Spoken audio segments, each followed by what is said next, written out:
So you're probably clicking on this video because you've just got your new Elgato and you really want to set it up to your Xbox and you want to play on it. So first of all, you'll notice you've got this. Just go to the elgato.com/gaming/download. So just make sure you've got your Elgato, and you also need to notice that there is an in and also a outside for your cables. Now you'll also notice that you have a large cable and a smaller cable.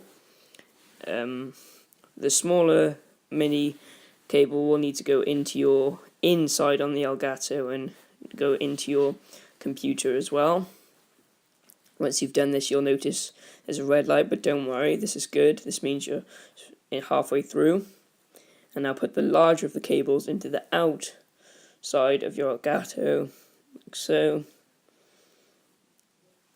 So your Elgato still won't be working because you have not connected it back into your Xbox.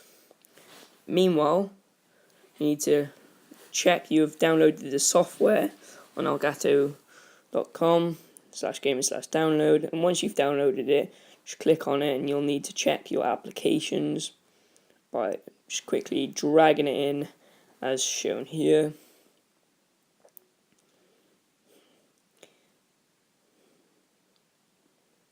So once it's in there, this might pop up on your screen. Don't worry, you can still use it, however, you just may not have the frames per second that you want.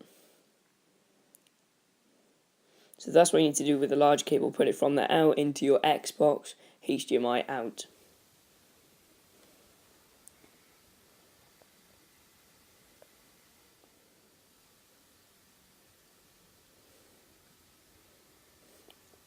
So once you've done all this, you'll notice on your computer that your computer screen is also the same as your Xbox screen.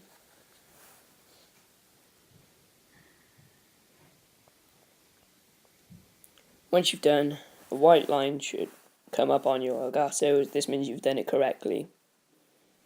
So if you have any worries or anything that you can't do, just put it in the comments below and I'll reply as quickly as possible. It's going to be connected to the inside. I hope you've enjoyed today's video. Please like and subscribe and turn on notifications. Also be in there, which now leads from there into your Xbox.